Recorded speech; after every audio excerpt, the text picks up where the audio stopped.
Mommy Ella Home Furnishing Shop, where comfort comes alive. Enhance your home where every dream can thrive. Hi, hello mabuhay mga kabahay! Welcome to Mami Ella's mini vlog for today's vlog mga kabahay. So, i-flex natin ito pong kakatapos ko lang na modular kitchen cabinet. So, as you can see po, meron na po tayong i-flex na existing na mga cabinet. So, yung client ko po kasi is, meron po siyang first contractor na gumawa nito. Kaya lang pinastop niya po kasi meron po sigurong hindi siya mga nagustuhan sa gawa. So, ngayon po, na-meet ko po ang client ko kasi in-refer po tayo ng dati kong client na si Dr. John Clarin. So, yung nagtatrabaho po sa kanila, yung sister po ng owner ng bahay. So, nakita po kasi ni ma'am yung gawa ko doon sa clinic nila at nagustuhan po nila. Kaya, in-refer niya po ako dito sa kanyang kuya. So, na-meet ko po si Mr. and Mrs. Noel Aguado dahil nga po kay Doc Clarin and sa kanyang sister. So, eto na po yung naging outcome ng ating project. So, we started our project po last November 2025 pa. Kaya lang po sa kadamihan po talaga ng naging pilaw or project, tuwi po kasi talagang bare months. Alam nyo po, doon po talaga buhay na buhay yung mga tao na magpagawa kasi po, syempre, ang sarap palang feeling kapag magpapasko ka na may bago ka. So, parang gift mo na rin talaga sa sarili mo yun, diba? So, ayun nga po, back to our project. So, medyo nagtagal po ako dito. Pero nakatapos naman po ako ng kitchen cabinet. So, marami po kasi akong ginawa dito sa kanilang bahay. So, talagang pinilit ko pong gawin yung kitchen cabinet bago po mag-blessing nung December. So, ngayon po kasi may mga small retouches lang na ngayon lang natapos talaga. At meron din po kasi mga pinadagdag si sir. Kaya, eto ngayon lang tayo magfe-flex. So, yung ating pong kitchen cabinet is made po ng melamine board. So, ito po yung usually ginagamit sa ating mga modular. So, yung code po nito is olive haze. So, as you can see, napakaganda po talaga ng color combination ng kitchen. So, black and brown. And then, yun pong existing kasi na mga cabinet, pinado ko white and brown ko na lang siya. Since, kung papalitan kasi po natin ng framing is talagang gagastos po tayo ng malaki kasi magiging doble po talaga yung mga materyales. So, nandyan na po kasi yan, wala na tayong magagawa. So, idinuko paint na lang po natin. Kaya lang, meron po tayong mga naging problema dyan, may mga hindi pantay or hindi balance yung pagkakakat. So, talagang medyo nahirapan po talaga kami doon sa mga alignment po ng mga pinto. Pero nagawa naman po ng paraan at naging maayos naman po ang aming pag-i-install. So, gumamit po tayo dito ng mga soft close hinges na stainless, yung 304. Gumamit rin po tayo dito ng mga push to open under mount drawer guide. So, no need na po na mag-handle pa kapag ganun. So, naglagay rin po tayo ng sink na kulay gray and black faucet.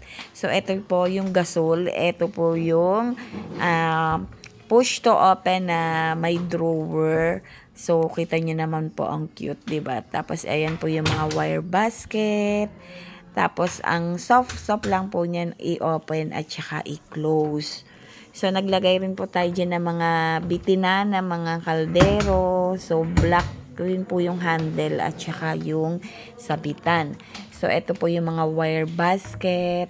So, ang price po kasi is, at ang design po kasi, depende po sa requirements ng ating client. Kung ano po yung mga gustong ipalagay ng mga client, doon po tayo didepende sa price nila. So, ito po kasi project na to, ang iba po kasing client, meron na po sila mga drawing and yun na lang po yung susundin natin. Tapos minsan po kasi yung mga client, kapag nandiyan na yung project, minsan may papadagdag sila or may papa-change ng item. Pwede naman po yun as long na hindi pa namin na-order or nabibili yung mga gagamitan na mga accessories. So, ito na po mga kabahay, ang final project natin para dito sa kitchen modular. So, dito po pala sa island is gumamit tayo ng quartz na white. So, alam naman po natin na napakaganda at social po talaga kapag naglagay tayo ng mga ganitong top. Nagdagdag din po tayo dyan ng PU stone para po sa accent ng kanilang kitchen. So, ayan po. So, yung top po pala ng kitchen nila is tiles. So, gray. So, nagpicture lang po ako ng mga options and pinapili ko po ang ating client kasi po, ang client po natin is nasa Hong Kong. So, naglagay rin po tayo dyan ng mga strip light na warm white or 3,000K. So, yun nilagay rin po natin ditong glass is clear glass. Tapos, eto pong handle natin is color black. Syempre po, pag po tayo mag-accessories, iisipin rin po natin na dapat po nasa theme ng bahay yung magiging mga color motif. Sa mga gusto po magpagawa at magpa-customize sa mga cabinet, pwede nyo po akong i-message sa Mami Ella Home Furnishing Shop. So, thank you very much for watching. Mommy Elia Home Furnishing Shop, where comfort comes alive. Enhance your home where every dream can thrive. Island North, San Pascual, Batangas, your style destination, turning every corner into pure imagination.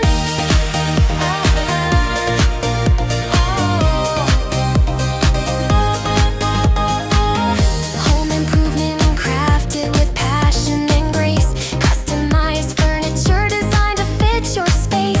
Bed frames sturdy, elegant, built to last. Sofas that embrace you when the long day is past. Dining sets that gather stories every night.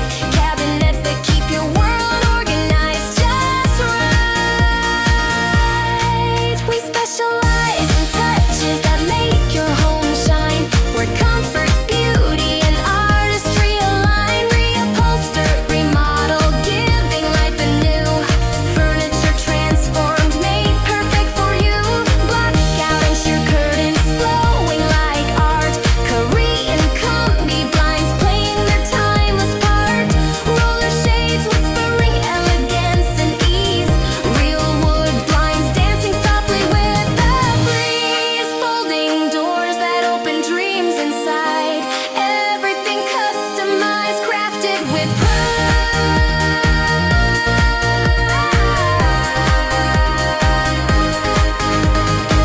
Design furniture shaped by the heart of our hands, bringing warmth and character to your home's plans.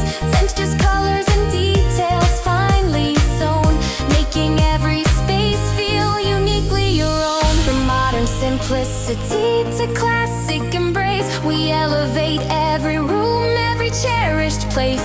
Trust in the magic we install with care. Mommy Ella's